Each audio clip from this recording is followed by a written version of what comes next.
One of the key questions that I get asked regularly in this industry, even today, is how do AI companies make money? All the conversation today is all about how many tokens per second they can generate, or tokens per kilowatt hour in power limited scenarios.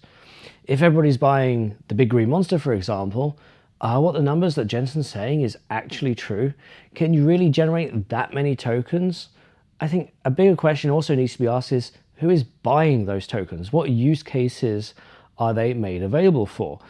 These are the questions that are going to make or break the machine learning industry. When it all comes down to token generation, especially with large language models, you've not only got to build the infrastructure to go run the models, you also need to run the models on the hardware for that power, for that throughput, and then decide what to do with the tokens afterwards. On this channel, I've already done a couple of videos on the concepts of token economics, and the reason why the way we're doing things today just isn't going to be sustainable long term. Perhaps the right idea might be to charge per GPU hour like we do in the cloud industry. But if we do that, is there really the market that is sustainable for the amount of investment that gets put in? One way around this is by developing new hardware with the right amount of hardware feature set that can actually go and take advantage of mathematics or batching or parallelism, or if you can do it, all three. These companies still have to showcase that there are also customers willing to buy their equipment.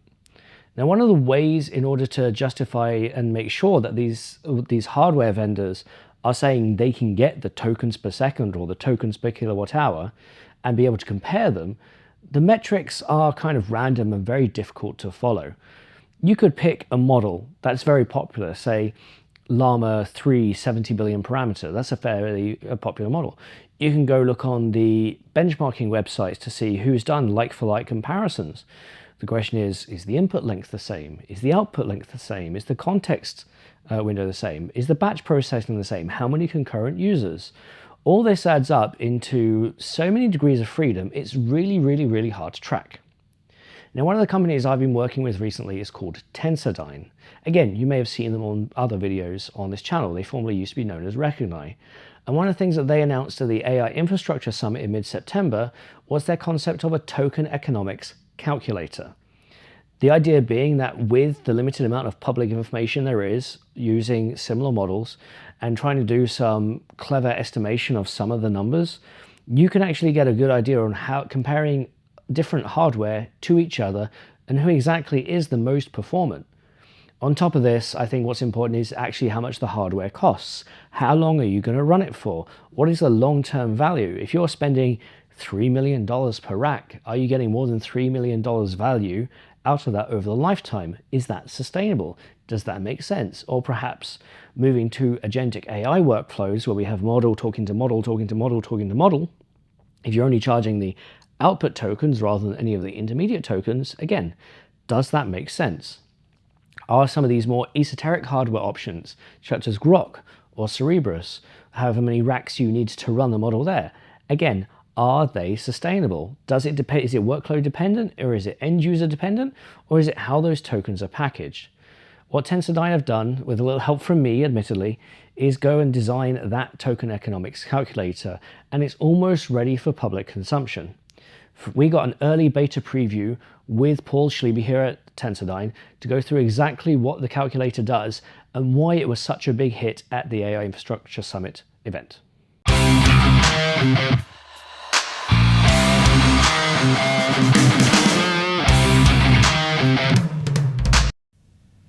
So joining me to walk us through the tokenomics calculator is Paul Schliebe from Tensordyne. Welcome, Paul. Thanks, Ian. So what is your role at Tensordyne? I'm in business development, but like in many startups, I also have a lot of different hats, including things like competitive analysis and pricing and a number of other different things. Sure thing. So with this token economics calculator, what was the rationale behind even developing it in the first place? Yeah, one of the big things that happen when we talk to investors and customers, potential customers, is they all want to know, how do we compare to other people who are out there in the market?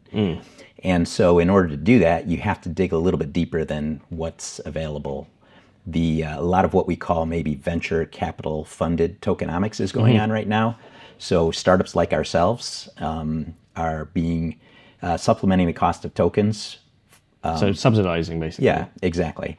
And so when you look at the cost of the tokens that are being offered from a tokens as a service out there, or sorry, the price, you don't actually know what the cost is behind it. And so the question was, how can we show that we actually are performing at or better than what the other guys in the market are? So is this about the end user understanding the value of what the service they're using, or more about the underlying service understanding their generation economics and their sales economics? Yeah, it's more about the underlying service. When they're going out there and looking and saying that they want to acquire perhaps some hardware, then how should they decide? How should they choose? And if you just look at the competitive numbers that are out there and available in the public, you really don't know the underlying economics and whether you can be profitable. So take me through this. I mean, I've seen multiple versions of this as you've been bringing it up. And it just seems to me the case of, hey, if you can pick model and some hardware, you find out how much of the hardware you need and eventually how much it will cost over its lifetime. Is that really where we're getting at here? Yeah, to a certain extent. You know, we have the ability to choose that hardware, choose that model, and then modify and say, hey, I want to get higher performance or support more users. And what is the end cost going to be as a result of that? And what will the cost per tokens, the cost per kilowatt hour, other things like that. And I know you guys were showing this off at AI Infra Summit. So let's walk the audience through what this is, kind of how you guys were doing it at the event. Sure, absolutely. I mean, when people came by, they were very interested because they have the same questions that the investors and so forth have. And so the first thing that we do here is we're basing this all upon a publicly available information. So there's nothing here that you couldn't access the information. Now the trick is that things are reported a little bit differently depending upon what the sources are. And so we have to normalize it. That's the biggest trick behind it. But then once you've done that and you've got the underlying data, then it's just a matter of deciding what models you might take a look at and want to evaluate. For instance, Llama 70B is one that's very commonly benchmarked by companies to show their performance against other people, and that makes it ideal for what we're trying to do. So I noticed in that drop down you only have the 70 billion and the 400 billion 405, and right now the market is talking about, say, GPT-OSS 20 billion. They're talking about Quen and Cogen models. Why don't you have any of those? The biggest issue right now is the availability of the benchmarking data from multiple different people. It's just too many degrees of freedom and nobody publishes the full spectrum. Exactly. And as we collect more of that information, certain ones become more popular, that information will become available and we'll put it in here. We even have had some actually other startups who are developing chips and systems in this space be very interested in this and say, hey, can we publish our data in your calculator? And my view is, yeah, absolutely. As long as it's publicly available, we're happy to include it. Even if it's better than you guys? There's a question as to whether that will be the case. So. But the idea is that anybody can come in, and I notice the second parameter here is parameter million. So even if you wanted to simulate your own model, it doesn't really matter what you've included at the top there because that's just a preset, right? Yeah. Presently, we don't have that capability. Right now, the parameters are fixed based upon the model, but that's a future option that we'll look into and try and give people the flexibility to do that. The hardest part is making sure that the data is relatively apples to apples rather than apples to oranges. Yeah, and I definitely know in this industry that is so much of a problem right now because everybody wants to, what context length and what input and what output and what's your networking and everything else. It gets a bit crazy. And in general, people just like to report on the parameters in which they're doing really well, and they don't like to share all of the information, so that makes it challenging. I think I know who you're talking about. But okay, so that's the model. Yep. So then you can choose the quantization, but you don't need to do that. If you're doing 1-bit or 16-bit, mainly we use that to calculate how many users can be supported with the rack. Here to the hardware selection, then there's a whole bunch of different options that we can choose from. You'll see quite a number of the traditional players as well as most of the startups that have published data. Yeah. We're pretty familiar, I think, with all of these. I know some of these, it's been a case of getting screenshots from media as well as some demos have been made public sort of thing. Yes, absolutely. And trying to work back the numbers. If it's publicly available, we grab it and then we try and make some reasonable projections. We cross-check it as best we can. We want this to be accurate and useful.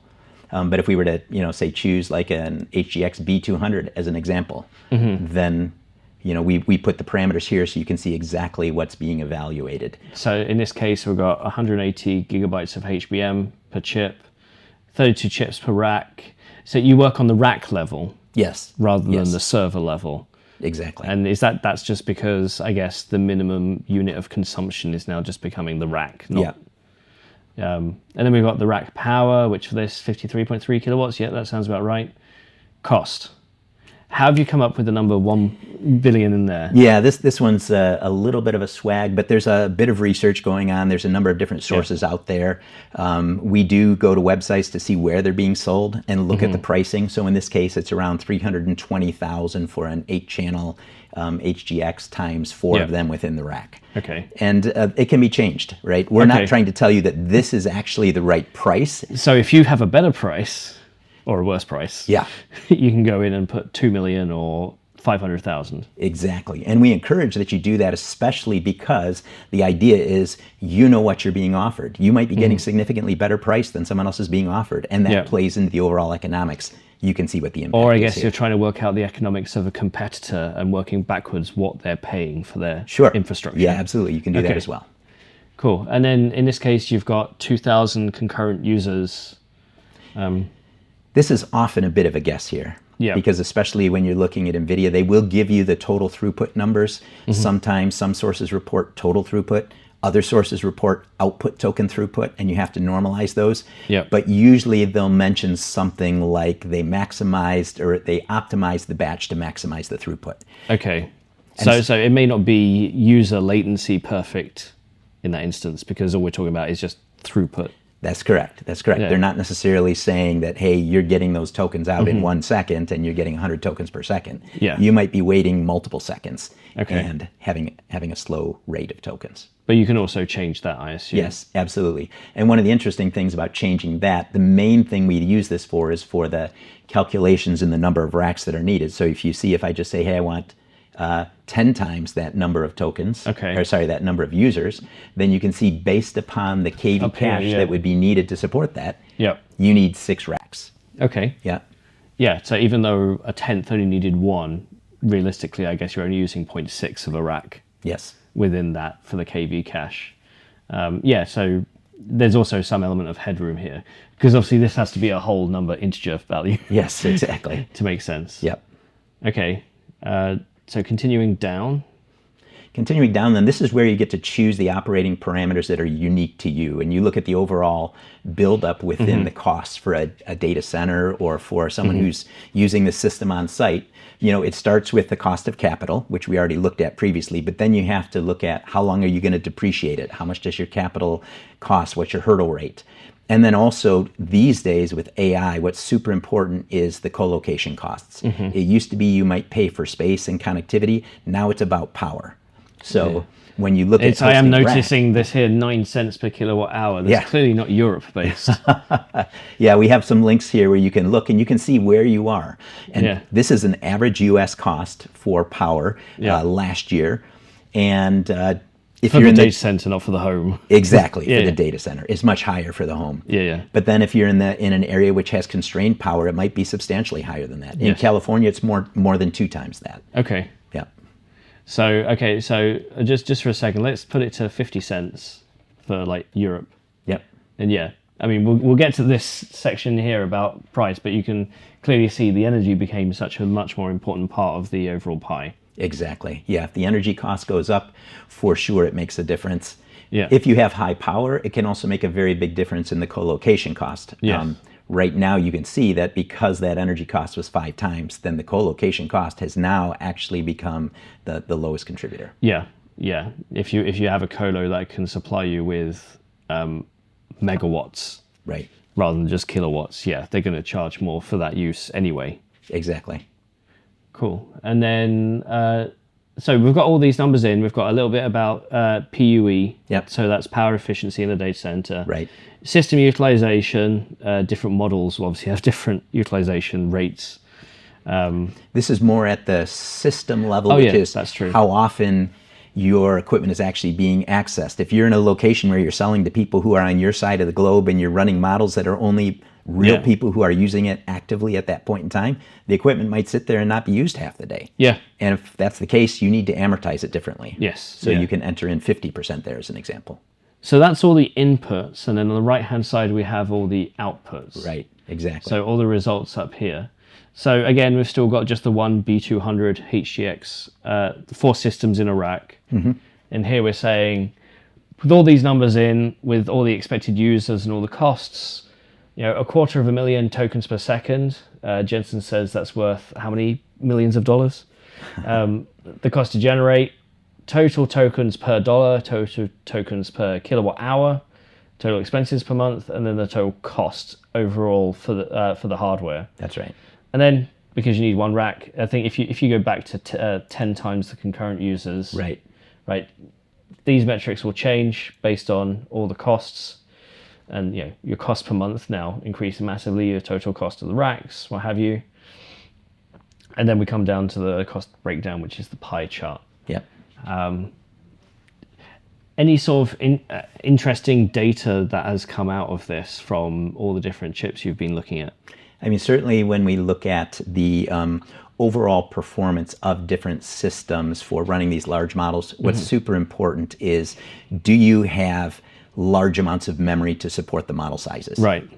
If you only have SRAM, and you'll notice we indicate that here in the memory per chip, Yep. what type of memory is being used. If you only have SRAM, that's super fast for doing the compute, but when you get to large models, you can end up having a challenge of needing to Right. split that model across not only multiple chips, sometimes it's even multiple racks. Yeah. And that can create a situation where it's very difficult to be competitive from a tokens per second, tokens, cost per million tokens perspective. So let's go to some other hardware that may need to go across racks because it's all SRAM based. Yep. So an example there might be Cerebras. Yep. And when we look at them, one of the things I should mention is they do speculative decoding. We don't Right. include that in our calculations because that's something that can be implemented on hardware, and we're really trying to look at the underlying hardware costs from a comparison Okay. perspective. But when people have access to the tool, they can obviously put in, Yes. the idea is they put in some of those numbers and get something else. So yeah, here, if we go and assume all the numbers you've got here are correct, obviously the caveat with that, the cost per million tokens now is $3. Right. Not the 11 cents we saw. You now need 4 systems, $3 million to cost. That's cheap for a CS3. Well, this is actually for 4 CS3 racks. In this particular case, Yeah. since Cerebras is running their own tokens as cloud. a service internally, we're assuming that this is their internal cost for that rack. right. And they're not taking profit here, that they're going to take the profit on the tokens. Yeah. And of course, you can change these numbers to update to show what you want. Yeah. Now, one of the important things for them is that we don't have clear information on how many concurrent users are supported. And we've currently estimated at 16. It could be significantly more than that, in which case then this changes the numbers. And similarly, like we did with the last configuration, if we multiply that by a factor of 10, then the total tokens per second are going up significantly. Yeah, and we got the cost per million tokens is more than halved. Right. Exactly. Yeah. So the incremental users really help from that perspective because it's all a matter of needing to support mainly the KV cache and not the model. So you guys showed this off at AI Infrastructure Summit, and I remember watching a lot of people interested in the screen. What were they asking you for? What were they interested in doing? Yeah, I mean, the first thing they were interested in is could they have access to it, because they really wanted to play around with it and learn more. And that's, from our perspective, that's exactly what we designed it for. So we're making it public so that people can understand how these things come into play. But they also wanted to understand, hey, these guys are claiming they're way faster than NVIDIA is. Are they cost competitive with NVIDIA, or aren't they? We see their price that's out there right now. It looks really good. But is it sustainable? Are they making money? Is it subsidized, or especially with some of the startups as well? Yeah. It's the so as we're recording this, it's not live today. It's going to be live by end of year.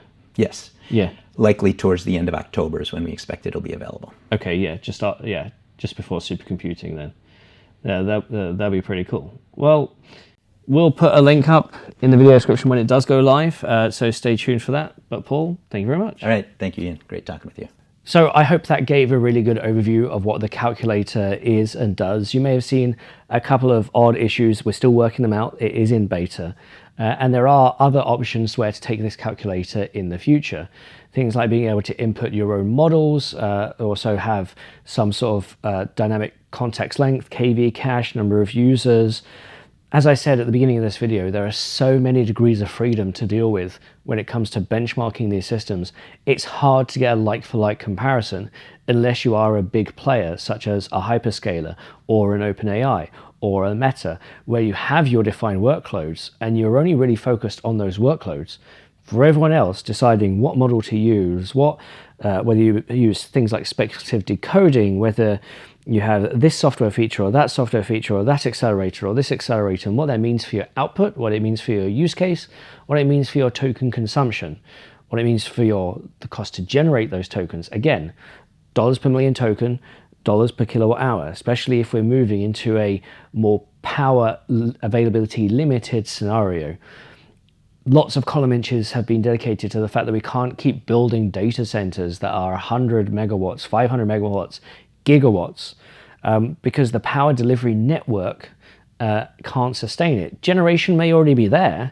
For example, even though NVIDIA is only making around 9 gigawatts of hardware in 2025, China stood up 90 gigawatts of solar in May, according to my sources. Power generation is there. It's all about whether it's there in the right place and whether it's able to be delivered in the right format to be used in machine learning, especially with arguably very spiky workloads when it comes to inference. The guys here at Tensordyne, they've got a chip that they've recently announced, but are going to be doing more details on it up in Q1 of 2026. We're going to be there for that launch event. You'll get a deep dive into what they're doing in data center inference that makes them believe they have the right solution. But this token economics calculator is definitely a right way to start thinking about these things, especially in uncertain economic times, but also when you consider how many billions of dollars are being put into data centers by Larry Ellison and everyone else. So if you do have any comments about this calculator, or perhaps you want to see it, hopefully we'll have a link ready when it's live in the description. Please let me know your thoughts. Please let the team know if you have any feedback or if there are any additional features you would like to see. If you can get them in now before the calculator goes live, hopefully we'll get them added when it does, and we can get it can be more featureful for what you guys need it for.